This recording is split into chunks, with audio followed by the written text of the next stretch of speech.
Olá, bem-vindos à terceira aula do curso Introdução à Aprendizagem Estatística e à Ciência de Dados em R.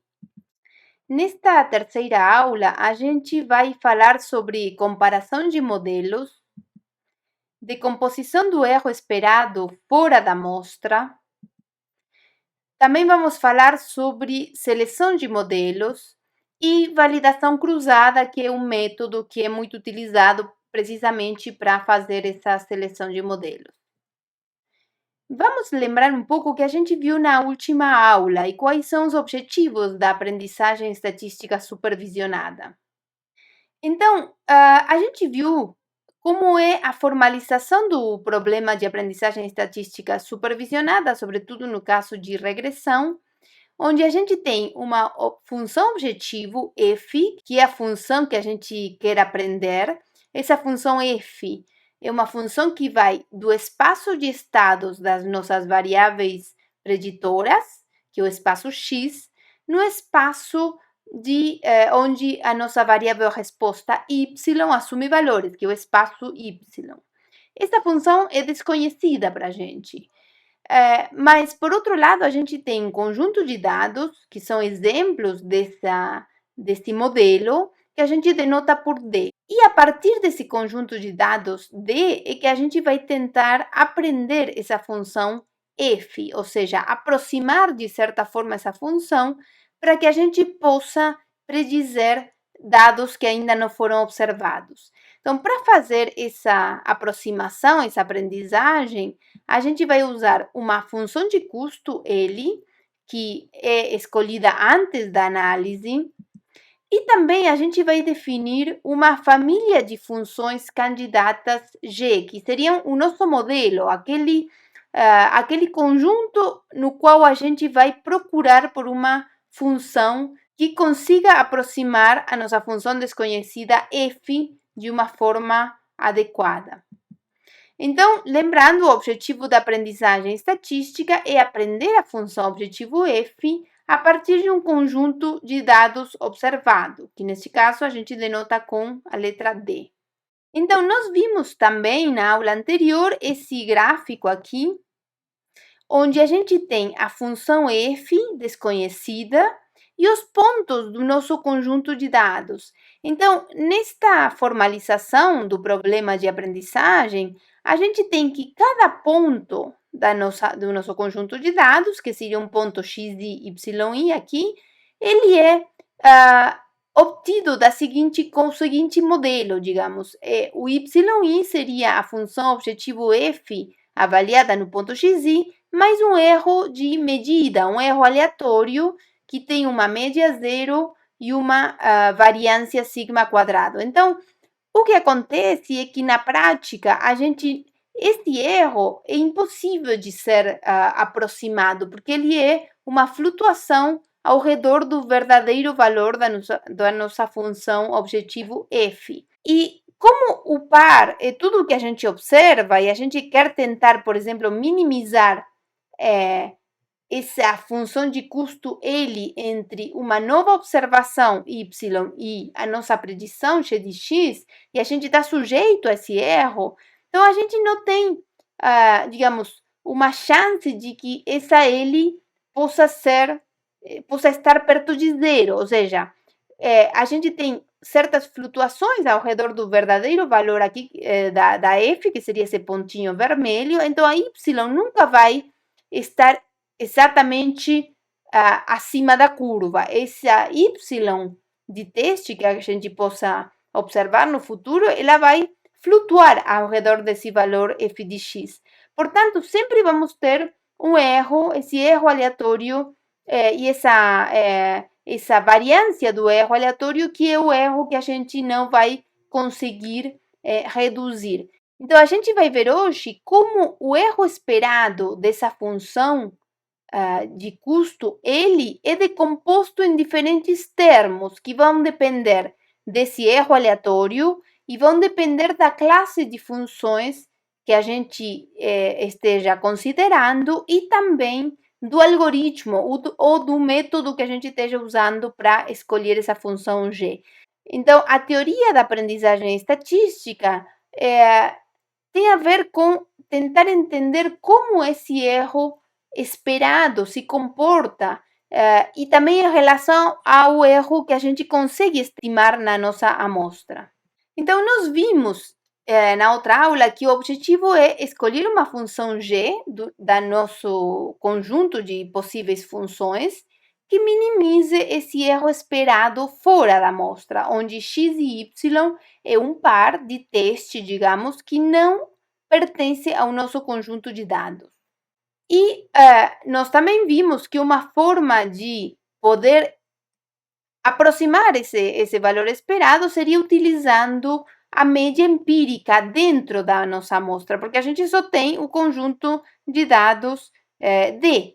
Portanto, se eu quero aproximar esse erro, uma primeira ideia é utilizar essa média empírica da função L dentro da nossa amostra. Então, o que nós vamos ver é que esta ideia funciona bem quando a complexidade da nossa família G é adequada para o problema, mas pode ser ruim em outros casos, ou seja, possivelmente para uma família G dada, a escolha da função que minimiza esse erro aqui é uma boa escolha, digamos, é tudo que a gente tem, tudo que a gente consegue calcular nos dados.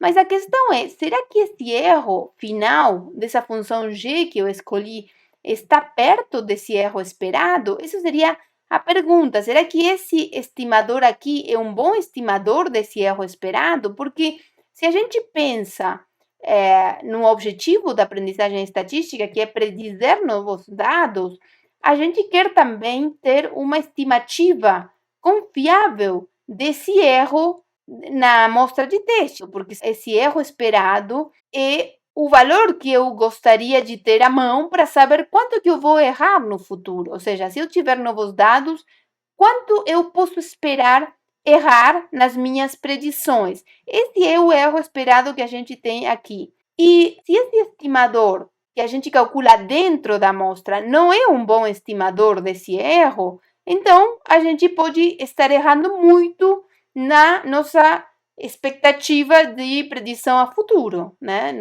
do nosso método de aprendizagem. Então, por um lado, a gente quer escolher dentro da classe a melhor função g, e essa melhor função g parece ser aquela que minimiza esse erro, porque é tudo que a gente tem, e pode ser que essa função g seja uma boa escolha, mas o problema ainda é maior. A gente gostaria de saber se esse erro que a gente está estimando dentro da amostra está perto desse erro esperado. E é isso que a gente vai tentar ver hoje nesta aula.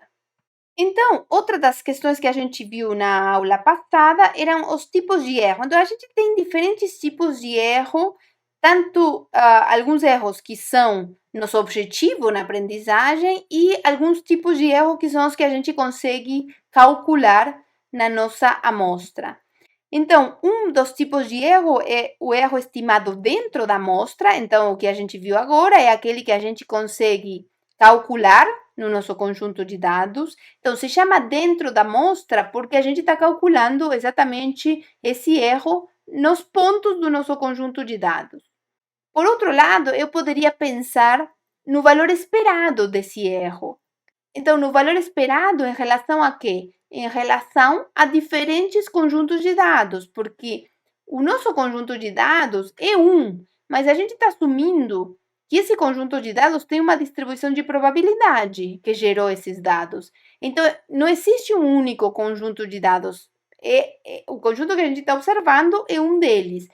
E o que acontece se eu tivesse acesso a outros conjuntos de dados com a mesma distribuição que o dado que o conjunto que eu observei? Então, eu poderia pensar o que acontece com a esperança desse erro dentro da amostra quando eu mudo o meu conjunto de dados, de certa forma, com a distribuição de P desses dados. E aí eu posso calcular esse valor esperado em relação à distribuição dos dados. Então, esse seria o erro esperado dentro da amostra.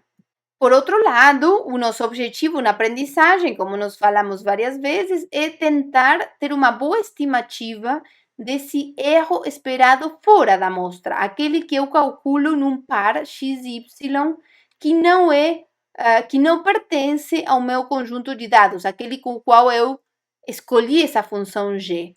Então, esse é o erro esperado fora da amostra, que seria o objetivo da aprendizagem, aquele erro que eu gostaria de poder aproximar. E hoje também vamos ver uma forma de talvez estimar diretamente esse erro esperado fora da amostra. Será que isso é possível? Então, a gente vai ver alguns métodos que podem ser utilizados para poder aproximar esse erro fora da amostra diretamente, de acordo com os dados que a gente tem. Então, a primeira coisa que a gente tem que ter em mente é que essa função g que nos interessa, aquela que a gente vai selecionar do conjunto de funções candidatas g, ela depende dos dados, porque a gente está, se nós usamos a média empírica dentro da amostra para selecionar essa função g, ela está dependendo do meu conjunto de dados. Então, isso é uma questão fundamental quando eu penso que eu quero estimar o erro esperado dessa função g fora da amostra. Então, será que o erro dentro da amostra que a gente está calculando é uma boa estimativa do erro fora? Vejam o que acontece aqui quando a gente tem uma função g fixa, suponhamos que eu fixei a minha função g, e eu quero calcular o erro dessa função g fora da amostra ou como ele está em relação ao erro dentro da amostra. Então, eu tenho uma função g fixa e tenho alguns pontinhos da minha amostra. E o que eu gostaria seria de aproximar o erro dessa função g para um par que não está aqui observado. E aqui eu vejo do lado direito o mesmo conjunto de dados com a mesma função objetivo, só que agora a minha função g ela foi escolhida como sendo aquela função que minimiza o erro dentro da amostra. Então, à primeira vista, esses dois gráficos são similares, ou seja, eles não parecem ter muita diferença, não parece haver muita diferença entre o erro que eu poderia ter em relação a uma função g fixa ou em relação a uma função g que depende dos dados. Mas observemos o que acontece se eu mudo o meu conjunto de dados. Então, aqui à esquerda, se eu mudo o meu conjunto de dados, a minha função g continua fixa. Então, ela vai ter um erro de predição fora da amostra que não vai mudar com a amostra. Essa função está fixa, então o erro de predição em relação a um novo par de teste gerado pelo modelo não vai ser influenciado por esse conjunto de dados e pela variabilidade desse conjunto de dados e da minha amostra. Mas o que acontece aqui à direita? Quando eu mudo a minha amostra, a minha função g muda, porque ela está sendo escolhida com base na amostra. Então, como isso está mudando com a minha amostra? Vejam, de acordo com a amostra, essa função g varia mais ou menos. Neste caso do modelo linear, ela varia pouco, ela se mantém bastante estável, mas dependendo da flexibilidade do modelo, pode ser que essa função g dependa muito dos dados. E então, ela se adapta, vejam, a função g aqui, ela tenta se adaptar à minha amostra. Então, se a família de funções é muito flexível, ela vai tentar se adaptar muito bem à minha amostra e pode ser que ela consiga se adaptar muito bem à minha amostra, mas isso não vai mudar em nada o erro de predição, ou seja, o fato dela conseguir ajustar muito bem os dados da amostra não significa que essa função vai ser boa predizendo uma nova amostra da função f. Então, a gente vê, por exemplo, aqui um outro exemplo de uma função g fixa que é muito mais flexível no sentido que ela consegue se adaptar, ela tem uma variabilidade aqui, não é tão restrita como o caso linear. E, como no caso anterior, mesmo que eu varie a minha amostra, essa função g está fixa. Então, o erro de predição dessa função g é um valor único que não está dependendo da minha amostra. Mas no caso à direita, a gente tem uma situação um pouco diferente. A gente tem essa função agora, G, que depende dos dados, que é mais flexível que, no caso, linear, e que essa função, quando eu mudo a minha amostra, ela está tentando se adaptar à amostra. Então, vejam, aqui, como os pontinhos estão por cima, ela tenta subir, e quando os pontos estão por baixo, ela tenta ficar mais perto dos pontos, porque eu estou tentando minimizar o erro dentro da amostra.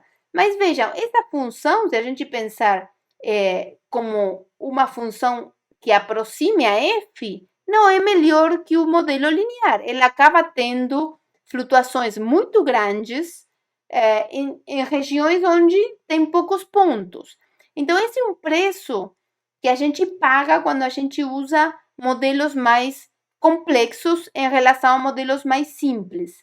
Então, a gente veja aqui a variabilidade da função aqui, quando eu mudo a amostra, é muito maior que a variabilidade que tinha o modelo linear que vimos antes.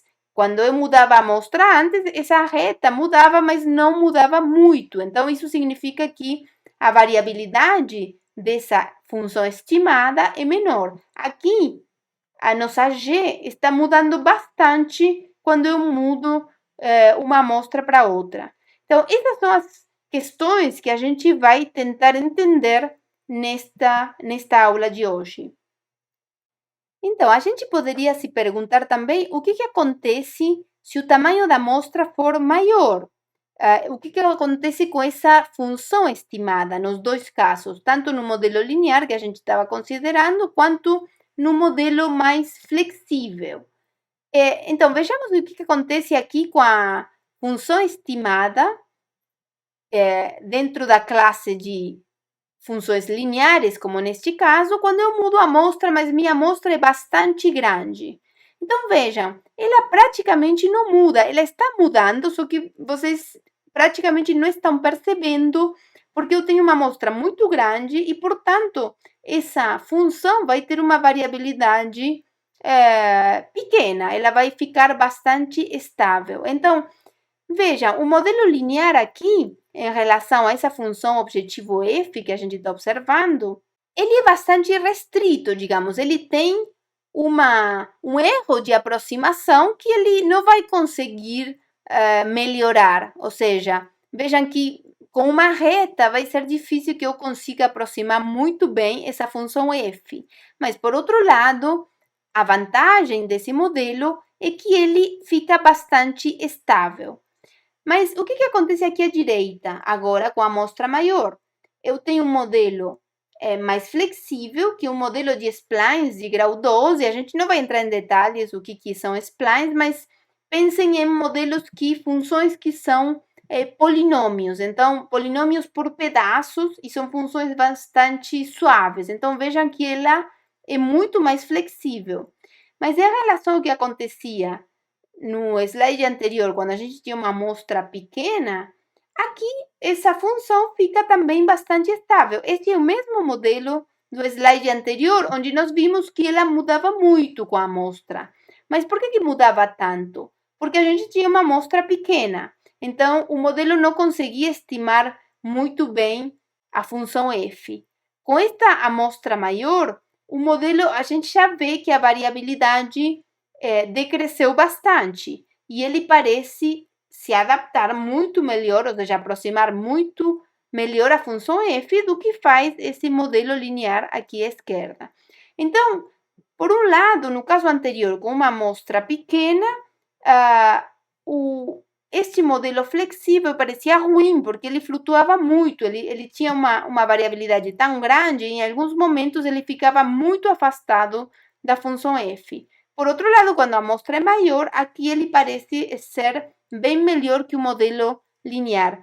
Então, o que a gente precisa entender é que não existe um melhor modelo para um problema. O que existe é o modelo mais adequado para os dados que a gente tem. Então, dependendo dos recursos de dados que a gente tem, da quantidade de dados, é que a gente precisa escolher esse modelo e não pensando em qual é a função f que a gente quer aproximar. Porque nós vimos na situação anterior esse modelo flexível parecia ser ruim por ter essa variabilidade tão grande, e nesta situação onde a gente tem mais dados, ele parece bem melhor que a reta. Então, a escolha do modelo tem a ver com a quantidade e a qualidade dos dados que a gente tem disponíveis. Então, vamos ver agora a decomposição do erro de predição. Então, o erro de predição é esse que a gente definiu como o valor esperado da nossa função de custo num par XY que não pertence à nossa amostra, que é independente da nossa amostra. E para uma função G qualquer, mas nós falamos antes que o que a gente quer é avaliar o erro esperado fora da amostra na função G, que vai depender dos dados, ou seja, aquela que foi escolhida minimizando o erro empírico dentro da amostra. Então, o que nós gostaríamos de saber é quanto vale o erro fora da amostra dessa função G escolhida com os dados. Ou seja, se eu colocasse a função G aqui como preditora, quanto vale esse erro esperado fora da amostra? Bom, e uma questão importante é que essa esperança aqui é calculada em relação a uma distribuição de probabilidade. Então, nós vimos na primeira aula que para calcular essa esperança, eu preciso ter uma distribuição de probabilidade sobre as minhas variáveis aleatórias. Então, qual é a distribuição neste caso? Então, por um lado, nós temos a distribuição dos dados, que são esses pontos da minha amostra são independentes e têm a mesma distribuição P de XY. Então, essa é uma hipótese que em algumas situações pode não ser assumida, porque eu poderia ter dados que não são independentes, dados que têm alguma dependência, mas na maioria dos casos, do ponto de vista teórico, a primeira hipótese que a gente faz, a mais simples, é de que esses dados são independentes e identicamente distribuídos com essa distribuição P de XY.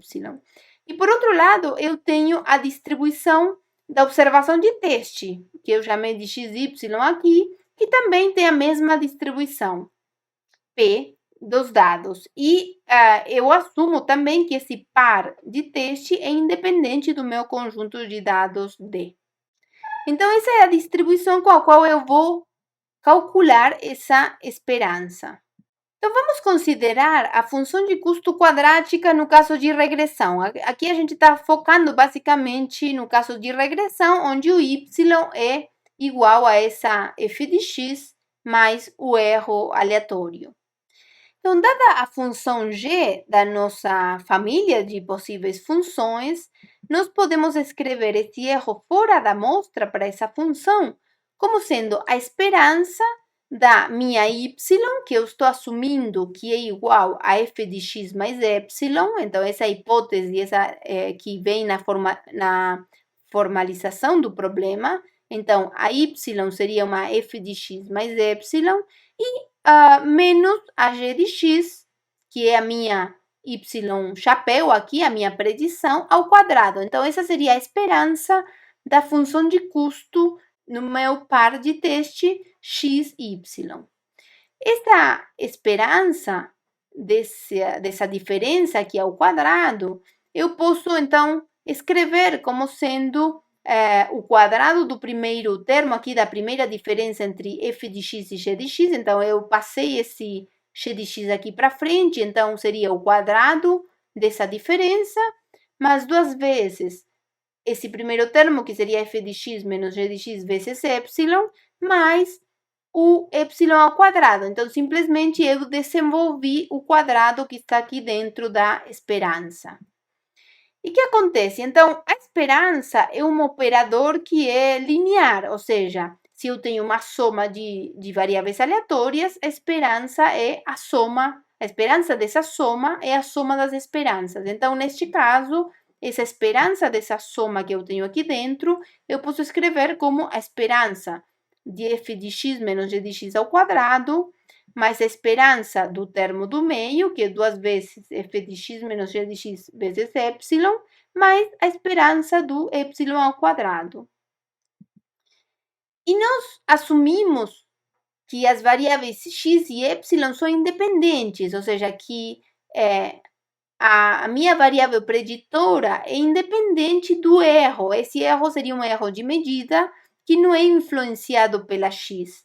Portanto, se essas variáveis são independentes, uma outra propriedade da esperança é que a esperança do produto de variáveis independentes é o produto das esperanças. Portanto, essa esperança desse produto que eu tenho aqui no meio seria a esperança do primeiro fator aqui vezes a esperança do erro.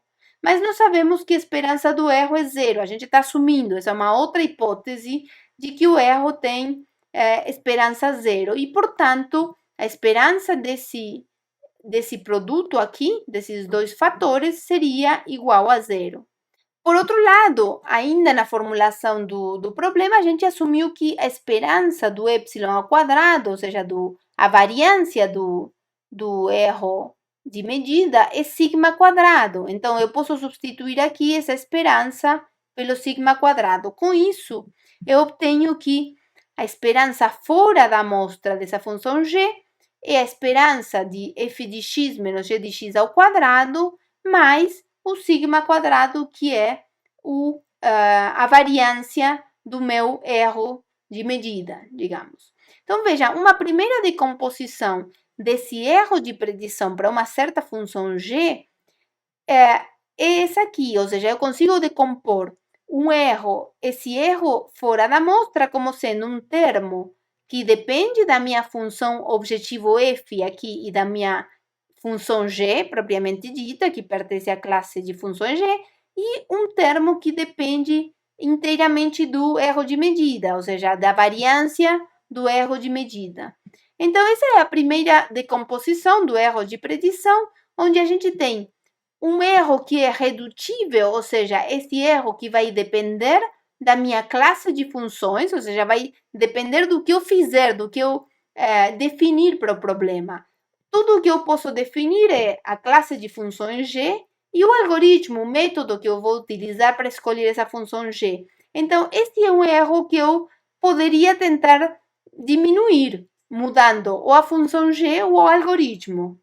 E, por outro lado, nós temos um erro que é irredutível, ou seja, é um ruído. Esse sigma quadrado, que é a variância do meu erro de medição, digamos, do meu epsilon, ele é um erro irredutível. Mesmo que eu mude a minha classe de funções ou mude o meu algoritmo, esse erro está lá, depende do processo que está gerando os dados e eu não vou conseguir diminuir esse erro mudando a classe de funções ou algoritmo. Então, isso é interessante para entender que temos esse erro irredutível que a gente não vai conseguir diminuir. Então, o erro fora da amostra de qualquer função g vai estar limitado inferiormente por esse sigma quadrado, ou seja, nunca vamos poder ter erro zero fora da amostra se eu tiver um erro de medida. Isso é importante de entender porque a gente sim vai conseguir ter erro zero dentro da amostra. Isso acontece na prática. Então, para entender que esse erro zero dentro da amostra não significa nada do ponto de vista de predição, porque o erro fora da amostra está limitado inferiormente pelo sigma quadrado. Então, um erro zero dentro da amostra é fictício, ou seja, aí o que a gente está vendo é que a aproximação desse erro fora pelo erro dentro está sendo ruim. Então, é essa relação que a gente tem que tentar entender para poder compreender mesmo o que acontece quando a gente usa métodos de aprendizagem estatística. Então, vamos considerar agora a parte redutível do erro, porque, como eu falei antes, esse erro irredutível, a gente não tem o que fazer com ele, então a gente vai tentar entender o que acontece com esse erro redutível, que é a diferença entre a minha função objetivo e a função agora que eu vou obter dos dados. No caso anterior, a gente viu para uma g qualquer, mas o nosso objetivo é entender o que acontece com esse erro para aquela função que a gente escolhe dos dados. Então, vamos tentar ver o que acontece com essa diferença ao quadrado entre a minha função objetivo e a minha função g, que depende dos dados. Então, essa esperança, como nós falamos antes, é a esperança que é calculada em relação ao par de teste, que é independente da amostra, e também em relação aos pontos da amostra. Então, o x aqui é o x de teste, e os dados aparecem aqui na escolha da função g. Então, essa é a definição desse erro de predição para essa função g que depende dos dados e para um novo x que eu observo de forma independente desses dados. Então, para um x fixo, nós podemos pensar em essa g de x obtida a partir dos dados como um estimador de f de x. Então, vamos fixar um ponto x qualquer e vamos pensar que nós estamos estimando f de x com essa função gd de x, ou seja, com esse valor g de x, onde g foi escolhida em relação aos dados. Então, neste caso, essa função g aqui é uma função obtida por qualquer método de estimação, não necessariamente é aquela função que minimiza o erro estimado dentro da amostra. Pensemos numa classe de funções g e num algoritmo ou método, não necessariamente este método que a gente viu no caso de modelos lineares, por exemplo. Poderia ser qualquer método que me dê uma função g que depende dos dados. Então, se nos lembramos o que nós vimos na primeira aula em relação ao erro quadrático médio de um estimador, então, lembrando que nós tínhamos um parâmetro qualquer θ que a gente queria estimar e um estimador θ-chapéu aqui. E que se a gente queria avaliar o erro quadrático médio desse estimador, que é definido como essa esperança aqui, de θ-chapéu menos θ ao quadrado, este erro se decompõe como o viés do estimador ao quadrado mais a variância do estimador. Então, aqui acontece a mesma coisa. Se eu pensar em g de x como um estimador de f de x, então, agora a esperança em relação aos dados, porque eu estou escolhendo essa g a partir dos dados, o mesmo que eu faria com o θ-chapéu, essa esperança se decompõe como o viés dessa g de x mais a variância dessa g de x, aqui avaliando num ponto específico x. Então, essa relação é, digamos, uma relação muito importante, essa equação aqui, essa decomposição do erro em viés ao quadrado e variância, é uma das características principais dentro da teoria, digamos, de aprendizagem estatística, que nos permitem entender o que acontece quando eu mudo a minha classe de funções ou mudo o meu algoritmo de estimação. O que acontece com essa função g que depende dos dados? Então, nós vamos ver como isso influencia o viés dessa função e a variância dessa função. Então, colocando aqui em destaque essa decomposição, então, do erro esperado, do erro irredutível, né, da parte irredutível do erro de predição, como sendo o viés dessa g escolhida dos dados avaliado no x ao quadrado mais a variância, nós vemos que o viés, o que é o viés aqui dessa função g? É simplesmente a diferença entre a esperança dessa função menos a f de x, e aqui estamos tendo o viés ao quadrado, então eu tenho essa diferença elevada ao quadrado, então este é um valor positivo. Lembremos, o viés pode ser uma quantidade tanto positiva como negativa, mas aqui eu estou considerando esse viés elevado ao quadrado, portanto, sempre vai ser um valor não negativo.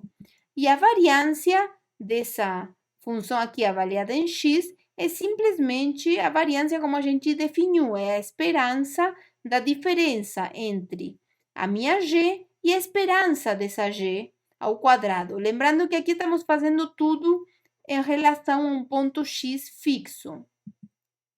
Então, essa esperança aqui, eu posso denotar como uma x barra de x, ou seja, se eu fixar um valor de x e eu ver como que essa predição aqui, GD de X, muda quando eu mudo a minha amostra, eu posso, e eu pegar a esperança de todas essas realizações, eu posso pensar que essa é uma função G barra avaliada em X.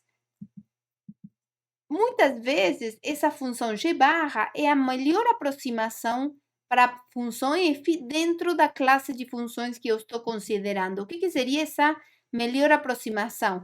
Então, essa melhor aproximação seria aquela função na minha classe que minimiza a esperança em x dessa diferença. Se eu pensar qual é a melhor g para aproximar f?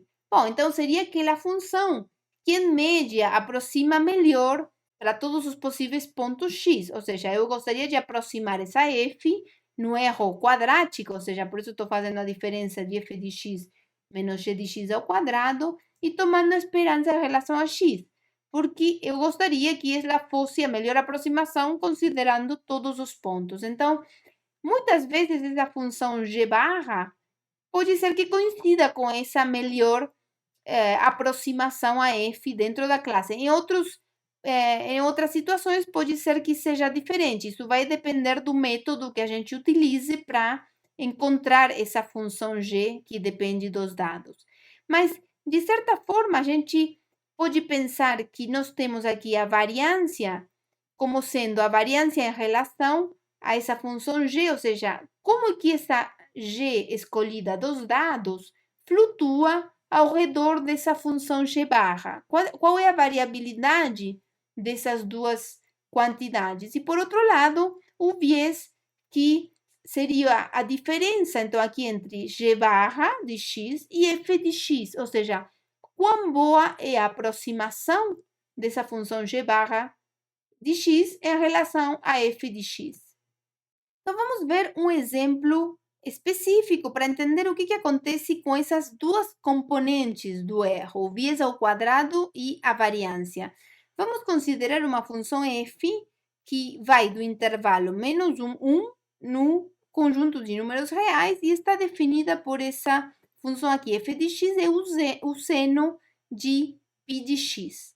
Né? Simplesmente uma função determinística aqui desse intervalo menos 1, 1. E a gente vai considerar que nós não temos erro de medida, ou seja, vamos pensar que o erro é zero, não há erro de medida, então os pontos que eu observe vão estar acima dessa curva, vão ser pontos dessa função, digamos. O y vai ser exatamente f de x, não vai ter o erro de medida. Só para simplificar a situação, e seria uma situação bem mais fácil que na realidade, né? Quando a gente assume que temos esse erro epsilon. Então, essa função f, né, desenhada aqui, a mesma função que a gente viu antes nos exemplos. Então, temos aqui os valores possíveis de x e os valores de y que vão estar exatamente acima dessa curva, né? Então, vamos considerar duas classes de modelos, bem simples, porque a situação é simples para a gente tentar entender o que acontece com o erro de predição. Então, as classes são uma classe G1, uma família G1 de funções que são funções constantes, ou seja, são simplesmente x de x igual a beta 0, um beta 0 em R, um valor constante, e a classe G2, que são as funções lineares, ou seja, com um intercepto e uma pendente aqui, então com dois parâmetros. Então, nós vemos que a classe G1 está incluída, né, na classe G2, porque qualquer função linear aqui, se eu pegar beta 1 igual a 0, vai me dar uma função constante, como na classe G1. Então, de certa forma, essa classe G2 contém a classe G1 de funções. Ela é muito mais, então essa classe é maior, digamos, a classe G2 é maior e vai conseguir aproximar outro tipo de funções em relação a G1 aqui. Então, suponhamos que nosso conjunto de dados só tem dois pontos. Então, neste caso, na classe G1, a gente vai estimar para esses dois pontos uma reta constante. E qual vai ser essa reta? Essa reta vai ser a que minimiza o erro dentro da amostra. Então, neste caso, essa reta que a gente vai obter é aquela que passa pela metade das y, digamos, desses pontos. Então, vocês veem que aqui ela passa exatamente pela metade, aqui a distância de cada ponto, a distância vertical de cada ponto, a reta é a mesma. Então, para qualquer dois pontos que eu observar, essa reta vai ser a que passe pela metade dos valores de y. Então, isso no caso da classe G1. No caso da classe G2, se eu tenho dois pontos, eu sempre tenho uma reta que passa por esses dois pontos, e essa reta vai minimizar o erro dentro da amostra. Então, obviamente que a reta que eu vou escolher vai ser a reta que passa por esses dois pontos. Observem que nesta situação é um caso onde a gente vê que o erro dentro da amostra é exatamente zero. Mas isso não significa que o erro de predição desse modelo seja bom, porque essa reta em relação à função f não vai ter um erro de predição muito próximo de zero, mesmo que aqui eu não tenha um erro irredutível, ou seja, estou assumindo que o erro de medida é zero, mas de qualquer forma, essa função, mesmo tendo erro zero dentro da amostra, ela vai ter um erro positivo, porque ela não aproxima exatamente a função f. Então, essas são as duas situações nas duas classes que a gente está considerando. Então, o que acontece quando eu mudo a minha amostra? Então, no caso da esquerda, vocês veem que mudando a amostra, eu estou, a minha função vai mudando, né? Então, a gente vê aqui alguns exemplos, quando eu mudo os dois pontos da minha amostra, como a minha função estimada vai mudando. Por outro lado, no caso das funções lineares, né? Aqui também vemos como, quando eu mudo os pontos da minha amostra, a minha função vai passando por esses dois pontos. Então, vejam nas duas situações que a variabilidade que a gente tem no caso da direita, no caso da classe G2, aqui, é muito maior que no caso da classe G1. Ou seja, vejam que aqui, como ela muda muito quando os pontos estão, sobretudo, nas bordas, né? Essa função que eu obtenho pode ter um erro de aproximação muito grande em relação a f.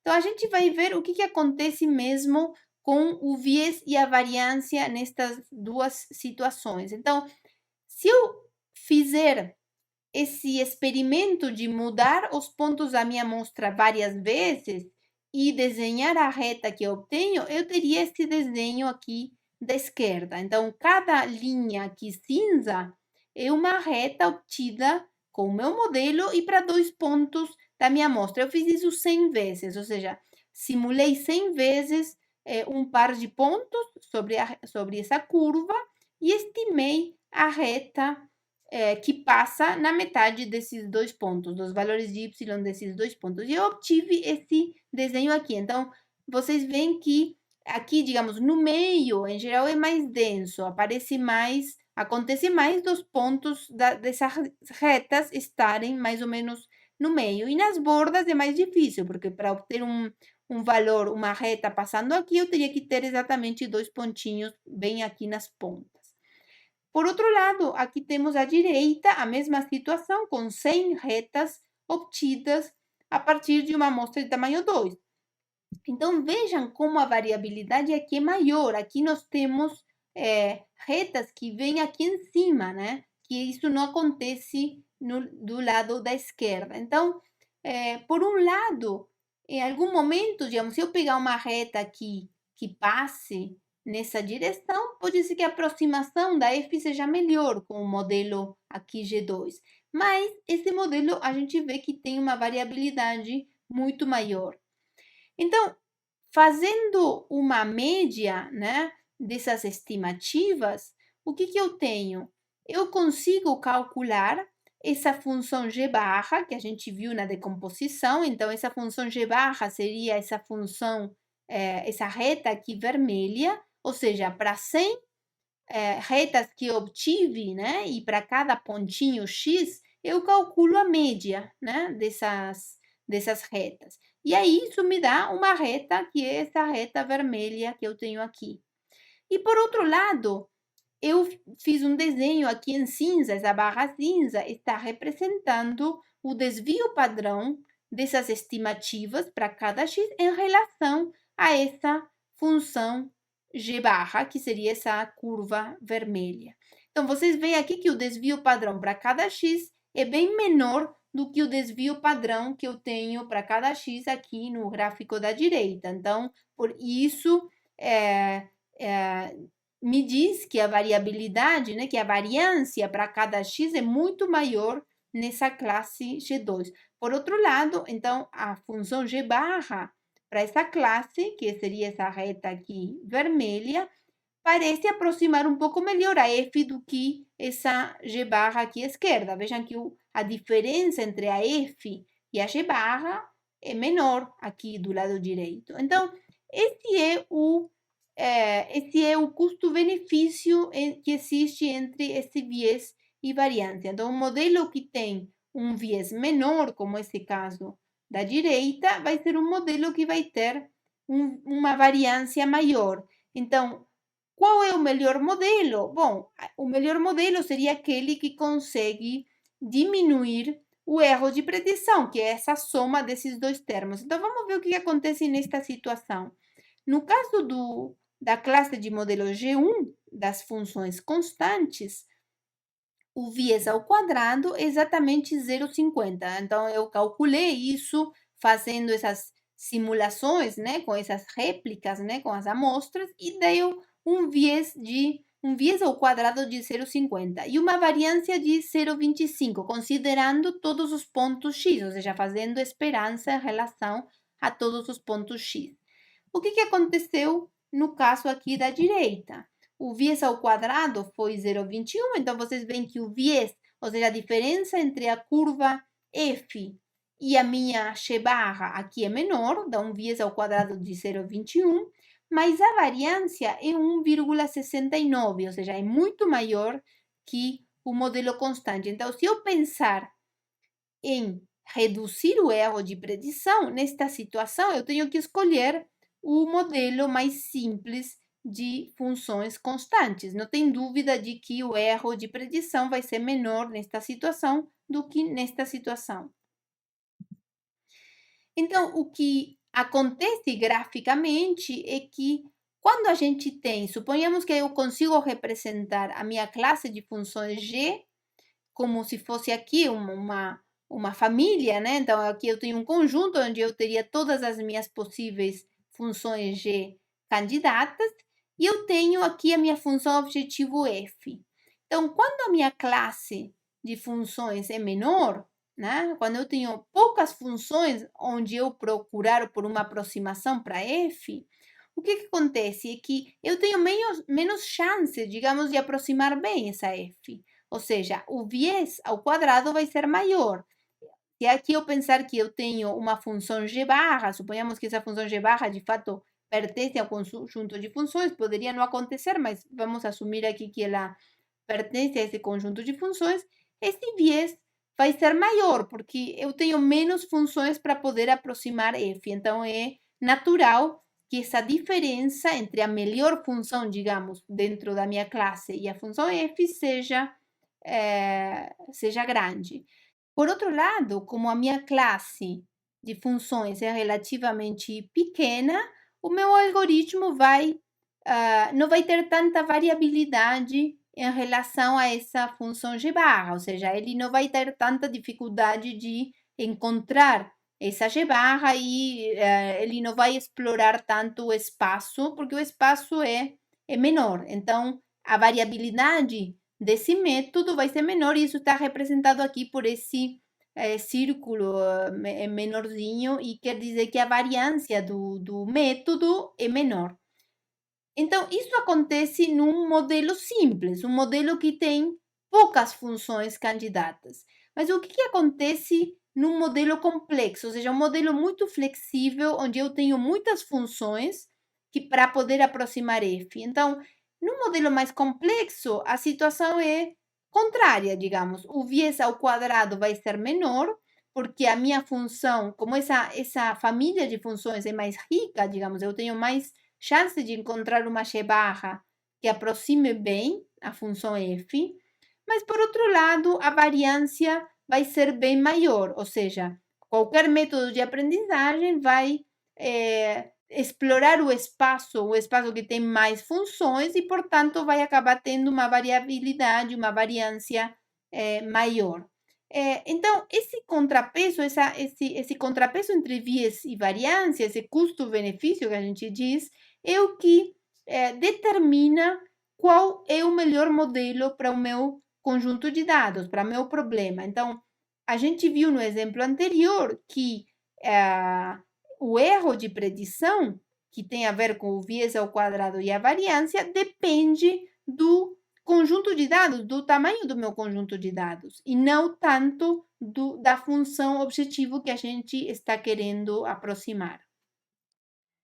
Uma outra forma de olhar o que acontece com essa decomposição do erro em relação a duas classes de modelos, quando a gente tem modelos mais simples ou mais complexos, é olhar a estas curvas aqui, que são curvas de erro, calculadas como os valores esperados, como a gente definiu, né? Então, o erro fora da amostra era o valor esperado em relação à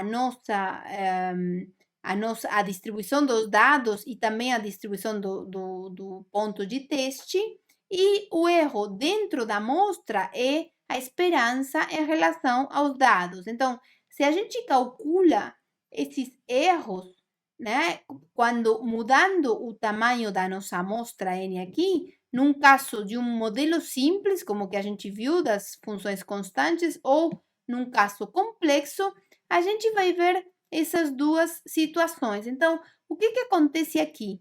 No caso de um modelo simples, a gente tem que o viés dessa função g barra, né, que a gente calcula para a classe, ele é maior. Vejam que aqui o nosso erro fora da amostra, quando n cresce, ele vai diminuindo e vai se aproximando a tanto o erro irredutível, que é o sigma quadrado, quanto o viés ao quadrado da nossa classe. Esse viés ao quadrado, a gente também, para essa classe, a gente não consegue mais reduzir em função do n. Mesmo que eu aumente n, esse viés ao quadrado vai estar fixo, porque não depende de n. Mas, por outro lado, e o que vai diminuindo aqui com n é a variância. Portanto, esse erro fora da amostra vai diminuindo. Por outro lado, o erro dentro da amostra vai aumentando com n, porque ele cada vez mais vai ser uma boa estimativa do erro fora. Ou seja, se eu aumento n, o erro dentro da amostra vai estar mais próximo do erro fora da amostra. E vejam que para casos de n pequeno, essa diferença é bastante grande. Então, por isso é que quando eu tenho uma amostra pequena, o erro dentro da amostra não é um bom estimador do erro fora. Mas, por outro lado, se eu tenho um modelo complexo, o viés dessa classe, como o viés dessa classe em relação a f, é muito menor, como acontecia no caso da nossa função, das nossas funções lineares. Então, as funções lineares aproximavam muito melhor essa função objetivo seno de π vezes x do que as funções constantes. Por isso que esse viés ao quadrado aqui, mais o erro irredutível, é bem menor que na classe mais simples. Mas, por outro lado, a diferença aqui entre o erro fora da amostra e o erro dentro da amostra é muito maior para n pequeno. Então, eu não posso ter garantia para um n pequeno de que esse erro dentro da amostra está aproximando bem o meu erro fora da amostra. Então, aqui a gente percebe que vale a pena a gente usar um modelo complexo no momento em que esse erro fora da amostra começa a ser menor que o erro fora da amostra da minha função, do meu modelo mais simples, que seria mais ou menos a partir deste momento aqui. Ou seja, vale a pena usar um modelo mais complexo quando eu tenho um N grande. Quando eu tenho um N pequeno, esse erro fora é tão grande que não vale a pena, e aí é melhor utilizar um modelo mais simples. Então, essas curvas de erro e esses exemplos onde a gente consegue ver esse contrapeso entre o viés e a variância, nos dão uma ideia do que a gente deve utilizar como modelo preditivo e o que seria melhor em cada caso. Então, se a gente tiver uma amostra pequena, não adianta utilizar um modelo muito complexo, muito flexível, com muitos parâmetros, porque a gente vai ter um resultado ruim fora da amostra. E este é, então, outro exemplo de curvas de erro, mas agora olhadas desde outra perspectiva, em relação à complexidade do meu modelo. Então, no exemplo anterior, a gente viu somente duas classes, ou seja, a classe de funções constantes e a classe de funções lineares, mas suponhamos que eu tivesse uma variabilidade maior de modelos, ou seja, onde eu consigo mudar mais a complexidade.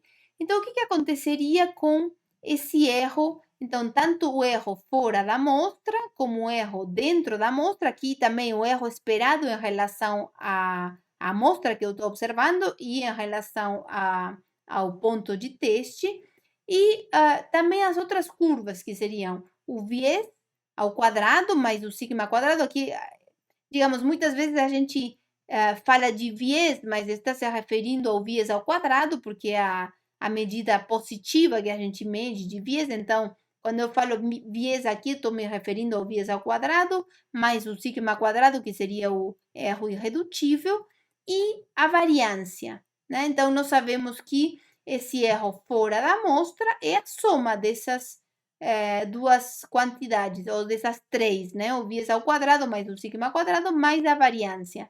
E isso a gente consegue ver aqui. Então, essa curva azul é a soma da variância, que é a curva laranja, e da rosa aqui, que é o viés ao quadrado mais sigma quadrado.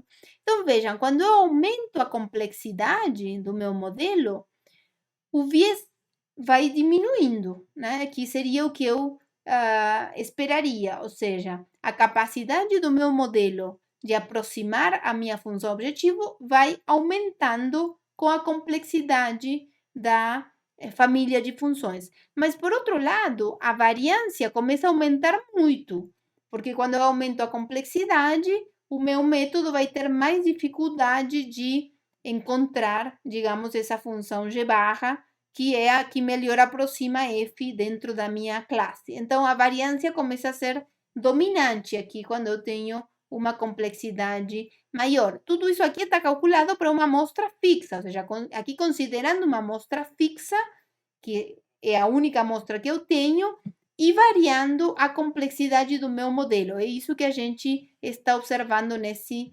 gráfico.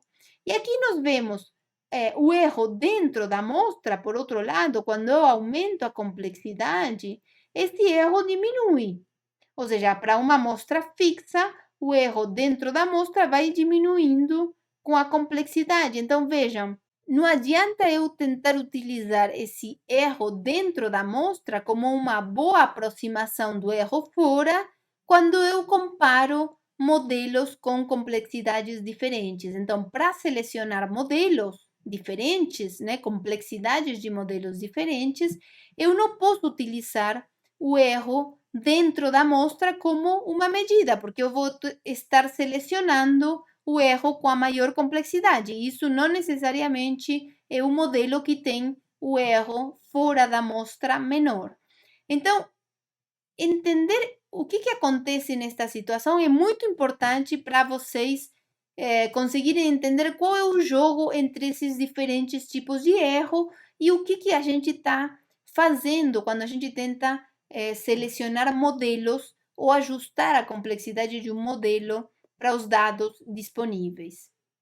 Então, a lição que a gente aprende, digamos, destes exemplos é que a complexidade do modelo deve estar de acordo com os dados disponíveis, né? E não com a complexidade da função objetivo. Então, esse é o principal, a principal lição desta aula, digamos, que a gente tem que aprender. Essa é uma frase que está num curso que está disponível no YouTube, que é de um professor do MIT, e, que se chama Yasser Abu Mostafa, que tem um curso que eu recomendo a todos os alunos, que chama Learning from Data. Vocês podem procurar na internet esse curso e é realmente muito bom, e ele aborda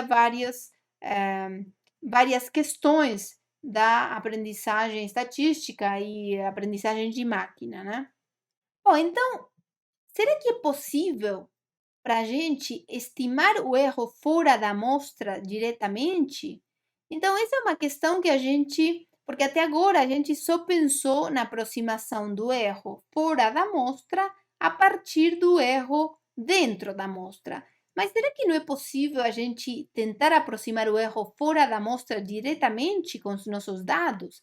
Então, se a gente tiver acesso a uma amostra independente de D, suponhamos que a gente pudesse ter um conjunto de dados que é independente de D, que a gente denota como um D aqui de teste, que tivesse K pontos, então a gente poderia estimar diretamente essa esperança de qualquer função G, mesmo uma G escolhida a partir dos dados, a partir da média empírica, né? Então, outra vez, a gente usa como estimador da esperança, em geral, a média empírica, mas qual seria a diferença em relação ao erro dentro da amostra? A diferença principal aqui é que nós estaríamos estimando esse erro fora da amostra a partir da média que a gente calcula num conjunto de dados aqui, que seria esse conjunto de teste, que é independente dos dados de treinamento. Então, mesmo que a função G seja escolhida com base em D, ela seria uma função fixa, digamos, em relação aos dados de teste, e, portanto, essa seria uma boa estimativa do erro fora da amostra. Então, mesmo que a gente escolha essa função G a partir dos dados D, a gente teria, neste caso, que a esperança dessa média empírica é a esperança fora, ou seja, é o erro fora da amostra dessa função G, e a variância dessa média empírica aqui seria proporcional, inversamente proporcional, digamos, ao tamanho desse conjunto de dados de teste. Então, isso é uma propriedade da variância, porque a gente está considerando que os dados são independentes entre si e, além disso, eles são independentes da minha função G, ou seja, todos têm a mesma distribuição aqui e eles não têm nenhuma dependência entre eles. Então, com essas duas propriedades, nós sabemos que o erro fora da amostra, então, da função G, vai flutuar ao redor. O erro verdadeiro, digamos, que a gente está querendo aproximar, ele seria aproximadamente o erro estimado mais menos uma quantidade que depende como o inverso de raiz de K. Isso com alta probabilidade. Então, essa anotação aqui quer dizer que, como muito, a diferença entre o erro fora da amostra e o erro estimado fora da amostra, desta forma, essa diferença vai ser como máximo 1 sobre raiz de K, ou seja, dessa ordem, não exatamente, mas dessa ordem, com alta probabilidade. Esse é o fundamento para construir intervalos de confiança, em geral, para a média de uma variável aleatória, que a gente pode também utilizar nesta situação de estimação do erro fora da amostra. Mas o que acontece na prática? Na prática, a gente não tem uma amostra de teste, a gente simplesmente tem essa amostra de dados com a qual a gente precisa selecionar a nossa função, né? Então, o que nós poderíamos fazer? A gente poderia dividir essa amostra de treinamento numa amostra propriamente dita e numa amostra de teste, ou seja, eu poderia utilizar uma parte do conjunto de dados, eu poderia separar uma parte do conjunto de dados e construir essa amostra de teste, deixar separada e escolher a minha função para aproximar f com base nessa amostra que a gente vai chamar de amostra de treinamento. Mas para simplificar a notação, eu vou chamar simplesmente de amostra D, essa amostra separada, e de amostra de T aqui, essa amostra de teste. Então, vamos pensar que a nossa amostra é simplesmente essa amostra aqui da esquerda e que eu já separei uma amostra de teste para poder avaliar o erro. Porque, como eu falei antes, o objetivo não é somente escolher a função G que melhor aproxime a f, sino também ter uma boa estimativa do erro de predição. Porque se eu quiser predizer a futuro, eu vou querer ter uma boa estimativa de qual seria o erro que eu vou fazer nesses novos dados que eu possa obter no futuro. Então, como nós queremos ter uma boa estimativa do erro, eu vou separar uma amostra de teste e vou deixar separada e não vou olhar para essa amostra quando eu fizer a escolha do meu modelo. Então, como que a gente pode fazer para selecionar o melhor modelo? Se a gente tem diferentes classes de modelos disponíveis, qual seria a forma de selecionar o melhor modelo para esse conjunto de dados que a gente tem?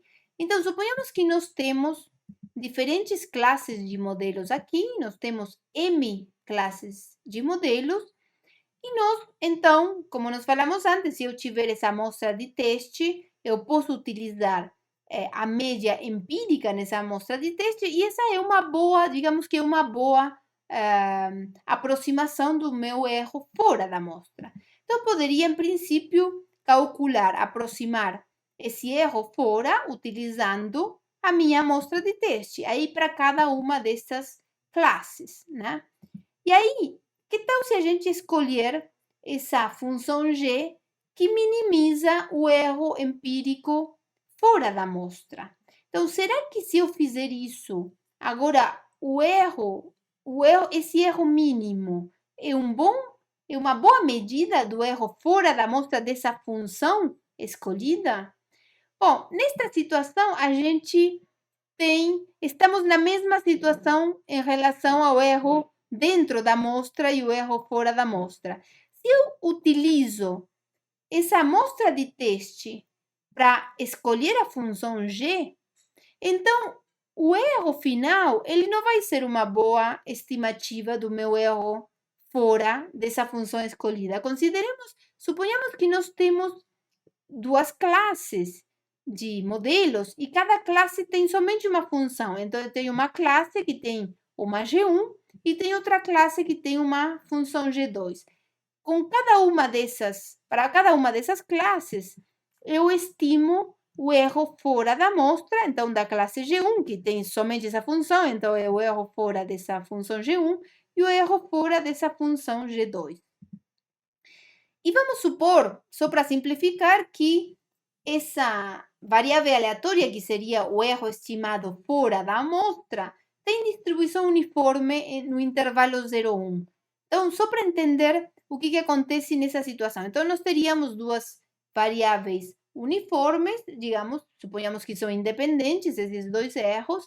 Então, nós sabemos que a esperança dessas duas variáveis é 0,5, ou seja, a esperança, o erro fora da amostra dessa função G1 e o erro fora da amostra dessa função G2 vai ser 0,5, que é a esperança dessas duas variáveis uniformes.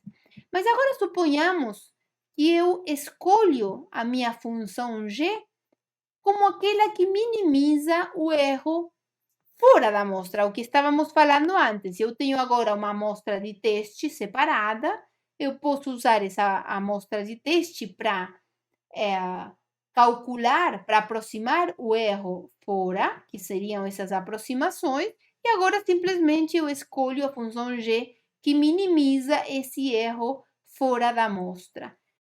Bom, mas o que será que acontece com a esperança do erro, desse erro fora da amostra que a gente está estimando dessa função g que eu escolho dessa maneira. Nós podemos ver que a esperança desse erro fora da amostra dessa função é menor que 0,5, porque a gente está fazendo o mínimo de duas variáveis uniformes, e a esperança desse mínimo de duas uniformes é menor que 0,5, que era o erro fora de cada uma dessas funções. A função que eu escolhi é ou a G1 ou a G2, portanto, o erro fora dessa função vai ser 0,5, mas a esperança desse erro vai ser menor, ou seja, esse erro fora que eu estou utilizando aqui para escolher G, ele é um estimador viesado, né? Viesado de forma otimista, ou seja, está me dando um erro esperado menor do que é o erro da função, de cada uma dessas funções. Então, a questão aqui é que quando um conjunto de dados de teste é utilizado para guiar a escolha do modelo, então ele passa a ser um conjunto de validação, ou seja, ele deixa de ser um conjunto de teste. Quando eu utilizo esse conjunto de teste para escolher o modelo, então ele já não é mais, ou seja, a estimativa final desse erro fora da amostra deixa de ser uma boa estimativa do erro fora da amostra dessa função escolhida. Então, o que acontece é que essa amostra de teste, ela deveria ser deixada separada do nosso conjunto de dados e ser utilizada unicamente para estimar o erro fora da amostra da última função que eu escolher. Eu não deveria utilizar essa amostra de teste para selecionar o meu modelo. Então, o que a gente faz para poder selecionar o modelo com base nos dados que a gente tem? Bom, a gente pode ainda fazer uma outra divisão da nossa amostra de dados, que eu já falei que eu ia falar de D, simplesmente considerando a amostra de teste separada aqui. Então, nessa nova divisão, eu vou dividir a minha amostra, o meu conjunto de dados, numa amostra de treinamento, que eu vou chamar de DTR aqui, e numa amostra de validação. Então, eu vou utilizar essa amostra aqui de validação, esse conjunto de validação, para poder estimar o erro fora da amostra de modelos que eu escolho usando somente a amostra de treinamento. Então, vou utilizar esse conjunto de dados de validação para poder escolher o modelo e o modelo final obtido, vou avaliar, digamos, o erro fora da amostra desse modelo final obtido nessa amostra de teste que eu tenho aqui. Então, na prática, o que a gente faria? Nós teríamos o nosso conjunto de dados de treinamento, de validação e de teste, e nós teríamos diferentes modelos, classes de modelos aqui. Então, para cada uma dessas classes, nós escolheríamos uma função com base somente nos dados de treinamento. E eu faria isso para cada um dos modelos que eu tenho disponíveis, né? Aí, para cada uma dessas funções escolhidas, né, eu estimaria o erro fora da amostra no conjunto de validação. Ou seja, eu estimo um erro fora da amostra para essa função que possivelmente segue algum critério aqui na amostra de treinamento, por exemplo, minimiza o erro dentro da amostra, né? Aqui a amostra seria essa amostra de treinamento, então essa é a função escolhida para essa classe usando esses dados. Com essa função, eu estimo o erro fora usando a amostra de validação aqui e eu faço isso para cada um dos modelos. E então, finalmente, eu posso escolher a classe de modelos que minimiza o erro estimado fora da amostra daquela função para cada uma das classes, e somente considerando o conjunto de validação. Vejam que eu não utilizei o meu conjunto de dados de teste, porque precisamente, como eu estou utilizando esse conjunto aqui para estimar o erro fora da amostra e para guiar a escolha do meu modelo, esse conjunto já não é mais um conjunto de teste, ele é um conjunto de validação, ou seja, os erros que eu obtenho aqui não vão ser boas estimativas dos erros fora da amostra dessas funções. Mas esses erros vão, de qualquer forma, servir para que eu possa escolher o melhor modelo dentro desses disponíveis aqui. Então, essa amostra de teste deveria ser deixada separada, simplesmente como último recurso para a gente poder avaliar o erro, para poder estimar o erro o erro de predição, o erro fora da amostra, para a última função que eu escolher. Então, suponhamos que a classe GI aqui é a classe que minimiza esse erro fora utilizando o conjunto de treinamento e de validação. Então, o que eu faço depois para poder ter uma boa estimativa do erro fora? Então, eu posso utilizar agora, uma vez que eu escolhi o modelo, eu posso utilizar agora todos os dados, ou seja, tanto os dados de treinamento como os de validação. Eu utilizo o conjunto inteiro para estimar uma função agora nesta classe, porque agora eu já escolhi o modelo, então vou utilizar, por exemplo, um critério como minimizar o erro dentro da amostra para escolher essa função final. Essa vai ser a função que eu vou utilizar finalmente para predizer novos dados. E para ter uma boa estimativa do erro de predição, eu vou utilizar agora, então, a amostra de teste que eu deixei fora para poder estimar o erro fora dessa função. Mas vejam que agora os dados aqui e a amostra de teste são independentes, eles não têm dependência, portanto, essa vai ser sim uma boa estimativa do erro fora da amostra dessa função. Mas o problema com este esquema de treinamento, validação e teste é que temos pouca variabilidade, né, na amostra de treinamento e validação. Nós temos uma única amostra, na verdade. Então, e nós estamos considerando que o nosso erro fora, ele é afetado pela variabilidade dos dados, ou seja, se utilizar somente uma amostra, isso não é representativo do que aconteceria se eu tivesse outras amostras disponíveis.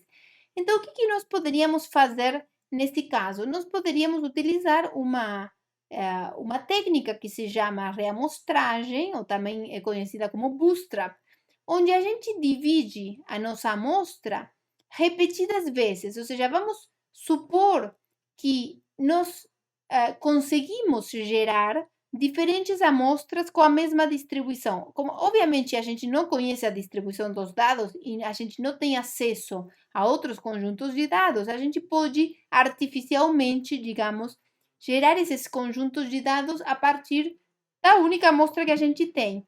Então, suponhamos que nós temos para uma dada classe G, o que nós fazemos? Nós temos o conjunto de dados disponíveis que consideram tanto os dados de treinamento como de validação. Então, vou fazer uma divisão em dados de treinamento, que seriam os verdes aqui, e dados de validação, que seriam os rosa aqui. Então, eu fiz uma divisão aleatória numa certa proporção, digamos, uma certa proporção de dados eu vou usar para treinamento e uma outra proporção eu vou usar para validação aqui. E eu faço isso várias vezes, dividindo aleatoriamente o meu conjunto em partes diferentes. Então, vejam, em cada repetição eu tenho um conjunto diferente de treinamento e de validação. E para cada um desses conjuntos, eu poderia fazer o que nós fizemos antes, e isso para cada classe também. Então, para cada um desses conjuntos, eu poderia estimar o erro fora da amostra no conjunto de validação, utilizando a função que foi escolhida com o conjunto de treinamento. E eu faço isso para cada uma desses conjuntos artificiais que eu gerei do meu conjunto de dados, né? E então, agora eu tenho uma variabilidade maior nos meus dados, e para cada um desses conjuntos que eu gerei, eu tenho uma estimativa do erro fora da amostra. Então, eu poderia agora utilizar como estimativa final do erro fora da amostra para essa classe, simplesmente a média, né? A média estimada, a média de cada um desses valores de erro fora da amostra, para cada dessas reamostragens que eu fiz. Então, para essa classe, digamos, eu poderia pegar como representante do erro estimado fora da amostra a média desses erros que eu estimei em cada uma dos conjuntos de dados que eu gerei. Então, uma questão aqui é que a gente precisa fazer isso para cada dos modelos. Então, veja, se eu gero um número bastante grande de conjuntos de dados B, que eu estou denotando com B aqui, e o meu método de aprendizagem também tiver um custo computacional não desprezível, então essa metodologia aqui pode ser muito custosa, ou seja, poderia levar muito tempo para eu fazer isso, mas é uma ferramenta que a gente tem para poder gerar uma variabilidade maior nos conjuntos de dados de treinamento e de validação. Então, suponhamos que eu fiz isso e eu fiz isso para cada uma das classes e acabei escolhendo aquela classe que minimiza esse erro fora, ou seja, que agora é calculado como a média dos erros em todas essas reamostras que eu gerei. Então, como calculo então o erro de teste? Bom, eu faço basicamente a mesma coisa que antes. Eu vou gerar a partir de todos os dados, ou seja, que os dados que consideram tanto os dados de treinamento como os de validação, que agora estão todos misturados, digamos, porque eu gerei esses conjuntos de validação e de treinamento repetidas vezes. Então, com todos esses dados disponíveis, eu vou estimar finalmente a minha função, uma vez que eu escolhi o modelo, e com essa função e com a amostra de teste que eu tinha deixado separada, eu vou calcular o erro final fora da amostra para essa função. Então, essa etapa é a mesma que no caso de uma única divisão entre treinamento e validação.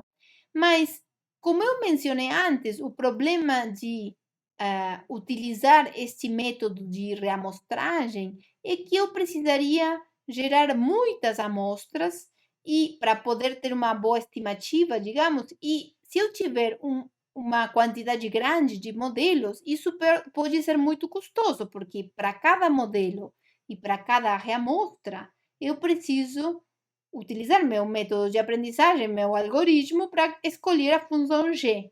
E se esse método for custoso computacionalmente, eu vou demorar muito tempo em fazer todos esses cálculos. Então, existe uma outra abordagem que tenta reduzir esse tempo, que se chama validação cruzada. Então, a gente pode ainda selecionar o melhor modelo utilizando este método de validação cruzada que, em vez de dividir repetidas vezes o conjunto de dados em treinamento e validação, o que ele faz é dividir um número fixo de vezes, que em geral é 5 ou 10, digamos, os valores escolhidos para essas divisões, em geral são esses dois valores. E o que eu vou fazer, então, eu vou fazer uma divisão mais ordenada, de certa forma. O que eu vou fazer é, se eu tenho o meu conjunto de dados e eu embaralhei, digamos, antes de fazer esta validação cruzada, em geral a gente embaralha os dados, porque eu quero fazer uma divisão que seja aleatória, então eu já assumo que esse conjunto de dados está embaralhado, e o que eu vou fazer é, vou dividir essa amostra em 5 ou 10 partes iguais. Então, vejam, cada segmento aqui corresponde a uma parte que tem o mesmo tamanho. Então, em cada etapa, então, em vez de ter repetidas reamostragens, eu vou ter simplesmente 5 ou 10. Aqui nós temos o exemplo de 5, então simplesmente vou ter 5 conjuntos de dados e em cada etapa eu vou utilizar aqui a parte verde para escolher a minha função e a parte rosa, digamos, como conjunto de validação. Então, vou estimar o meu modelo com os dados da parte verde e vou estimar o erro fora da amostra com o conjunto aqui de validação. Isso vou fazer com as 5 divisões diferentes. Então, para cada uma dessas 5 divisões, eu vou ter um erro, uma estimativa do erro fora, e outra vez eu vou fazer a média, mas em vez de fazer a média num conjunto B, de reamostras que seja muito grande, eu vou estar fazendo isso num conjunto que vai ter 5 ou 10 amostras, e, portanto, isso reduz o custo computacional em relação à reamostragem ou ao bootstrap. Ainda assim, em algumas situações, este método de validação cruzada pode ter um custo computacional alto, e aí existem algumas outras possibilidades, como a gente vai ver em uma próxima aula. Mas o método de validação cruzada, digamos que é o mais utilizado hoje em dia para fazer seleção de modelos.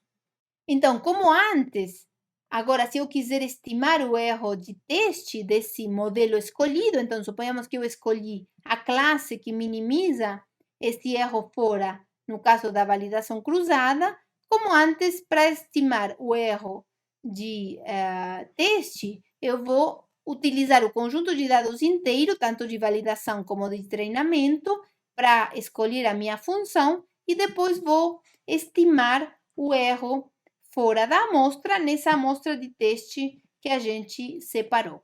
Esse é o último assunto desta aula, e eu espero vocês na próxima aula.